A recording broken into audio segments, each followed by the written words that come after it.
que a bênção divina alcance o dia de cada um que nos acompanha, trazendo paz e iluminação para esta nossa jornada de conhecimento. Amém. É sempre um privilégio estar aqui para mais esse mergulho profundo. Com certeza. E hoje a gente já começa com uma atenção teológica, assim, das mais fascinantes. Quem acompanha os textos bíblicos conhece de cor aquela premissa fundamental do Novo Testamento, né? Aquela de que a salvação ocorre exclusivamente pela graça. Exato. Pela graça, mediante a fé na obra de Jesus Cristo. Mas, se a cruz é o marco zero da redenção, fica aquela pergunta no ar. Como é que fica a humanidade que viveu milênios antes do Calvário? Essa é a grande questão que muita gente tem. Sim. Então hoje a gente vai destrinchar o capítulo 4 do livro Graça Transformadora. Vale pontuar que o trecho específico que a gente tem em mãos não traz o nome do autor de forma explícita, mas, compila comentários brilhantes de gigantes da teologia. Sim, teólogos históricos imensos, tipo o Dr. Shedd e João Crisóstomo. O material é riquíssimo. De explodir a cabeça. E a nossa missão aqui, o nosso gancho principal para quem está escutando, é entender a mecânica da salvação no Antigo Testamento. Tipo, a lei de Moisés, os 10 mandamentos, eles realmente salvavam alguém? Ou será que tinha uma outra engrenagem operando nos bastidores? Para responder a isso, o livro começa colocando uma lupa sobre uma dinâmica bem peculiar, sabe? Uma dinâmica do próprio ministério de Jesus. O que ele fazia com a lei, né? Isso. Porque há momentos nos evangelhos em que o discurso de Cristo, à primeira vista, parece se alinhar muito mais com aquela rigidez de Moisés do que com a mensagem da graça que Paulo ia pregar depois. Dá um nó na cabeça da gente. Dá mesmo. O texto traz 3 exemplos muito claros. O primeiro é a história do rico e Lázaro. Clássica. Sim. O rico está lá em sofrimento, no Hades, e suplica Abraão para mandar alguém dos mortos para avisar os irmãos dele, para eles não irem para o mesmo lugar. E Abraão dá aquela resposta seca, né? Nem categórica. Ele diz que os irmãos já têm Moisés e os profetas e que devem ouvir a eles. Ou seja, Jesus, contando essa história, coloca o peso da salvação inteiramente nos ombros das escrituras do Antigo Testamento. E o padrão se repete, tipo no episódio do jovem rico. Aquele indivíduo chega para Cristo com a pergunta mais profunda de todas. Ele diz, mestre, que farei de bom para ter a vida eterna? E o que Jesus responde? Pois é, a resposta não é um apelo para acreditar nele como Messias. Jesus dá uma diretriz legal. Ele manda o jovem obedecer aos mandamentos. Não matar, não adulterar, não furtar. Exatamente. E ainda tem o caso de Zaqueu, né? Verdade. Zaqueu tem aquele encontro com Cristo. E qual é a primeira coisa que ele faz para provar que mudou? Uma ação totalmente pautada na lei mosaica. Ele promete restituir 4 vezes mais o que ele tinha roubado. E logo depois... Jesus decreta que a salvação entrou naquela casa. Exato. Jesus decreta salvação logo após uma submissão à lei. O que o livro faz ao agrupar essas 3 narrativas é demonstrar que Jesus não tratava a lei como um sistema falido ou inútil. Pelo contrário, ele a usava como um instrumento cirúrgico. Certo. Mas é aqui que a gente precisa desempacotar isso tudo, porque parece contraditório. Vamos lá. Quem estuda o apóstolo Paulo sabe que em Romanos 3 ele afirma categoricamente que ninguém será justificado diante de Deus por obras da lei. Então, se Cristo sabia que a lei não salvaria o jovem rico, por que ele mandava as pessoas olharem para a lei? Por que não falar da graça logo de cara? É uma excelente pergunta. E o autor de Graça Transformadora esclarece que a Bíblia não está se contradizendo de jeito nenhum. A gente precisa separar as coisas. Como assim? A expressão obras da lei se refere àquela observância cega, sabe? Aquela coisa mecânica das regras. E isso realmente não salva ninguém. Mas a lei em si tinha um papel crucial na psicologia divina. Que seria direcionar a fé. Exato. Jesus não apontou o jovem rico para os mandamentos porque eles iam salvá-lo, mas para despedaçar a ilusão de autossuficiência moral que aquele jovem tinha. A lei era um farol. Paulo chama de aio. Um tutor, né? Um tutor disciplinador que te pega pela mão e te conduz até Cristo. O texto usa o exemplo brilhante de Timóteo para ilustrar isso. Sim. O Timóteo, que era filho de mãe judia e pai grego. Isso. Paulo diz a ele, na segunda carta, que as escrituras do Antigo Testamento não deram a ele a salvação por si sós. A frase é que elas o tornaram sábio para a salvação. Nossa, sábio para a salvação. Isso é muito forte. Muito.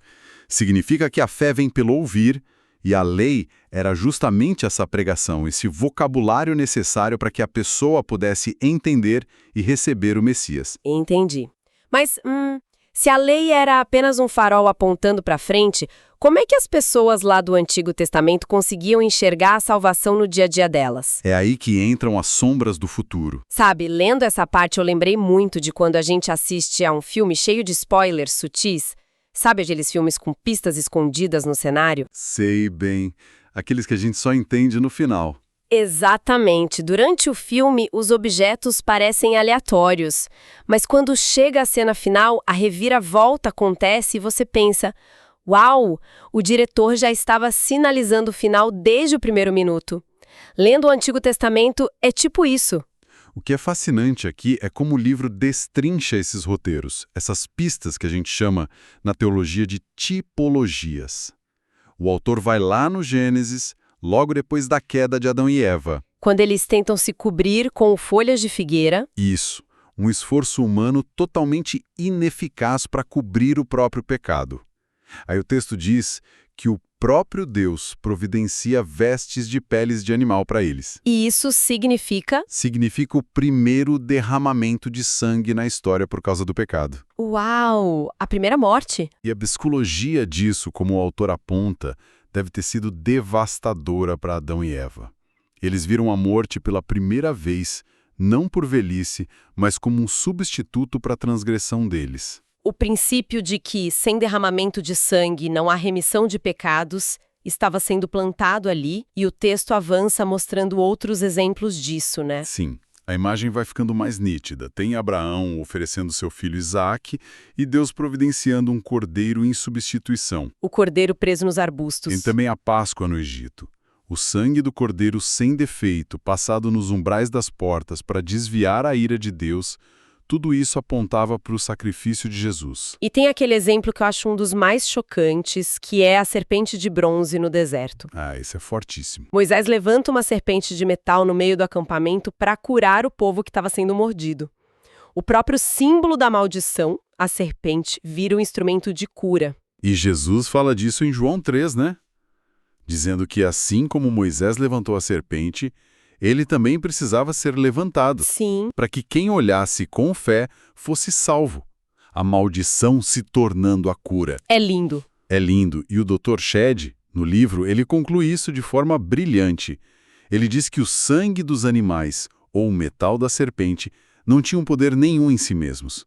Eles traziam apenas a sombra dos benefícios que viriam. Então a salvação sempre foi pela fé. Sempre. A diferença é apenas a linha do tempo. Como assim a linha do tempo? Pensa assim, os santos do Antigo Testamento confiavam num Messias que ainda viria. Eles olhavam para frente. Nós hoje confiamos no Messias que já veio. Nós olhamos para trás. Ah, entendi. É o mesmo objeto de fé, mas de perspectivas temporais diferentes. Exatamente. A essência nunca mudou. Mas, espera aí. Aqui a coisa fica realmente interessante, porque essa diferença de linha do tempo levanta um problema logístico e teológico gigantesco. Qual o problema? Se eles morreram antes do sacrifício perfeito ser consumado lá na cruz, o que aconteceu com eles logo após a morte? Porque o livro cita Hebreus 6:20, que diz que Jesus foi o precursor a entrar no santuário celestial. Isso, o precursor é quem vai primeiro. Exato. Então ninguém havia entrado na presença de Deus antes dele, onde ficaram aguardando os grandes heróis da fé, tipo Abraão, Moisés, Davi. Essa é a parte onde o autor de Graça Transformadora dá um show de didática. Ele introduz o conceito do seio de Abraão, que Jesus menciona em Lucas 16. Uma espécie de sala de espera. Praticamente, na visão do mundo antigo, o Sheol, o mundo dos mortos, não era só um lugar de condenação. Tinha esse seio de Abraão, que era um recinto de consolo, onde os justos aguardavam a consumação da promessa. Separados do lugar de tormento. Separados por um abismo intransponível.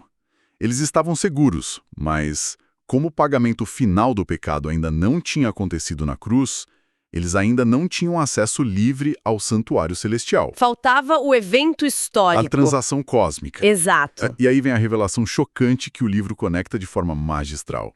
O autor cruza Efésios 4 com a primeira carta de Pedro. Paulo diz em Efésios que Jesus levou cativo o cativeiro e que, antes de subir, ele desceu até as regiões inferiores da terra. Ao seio de Abraão. Sim, e Pedro em 1 Pedro 4,6 diz que o evangelho foi pregado aos mortos.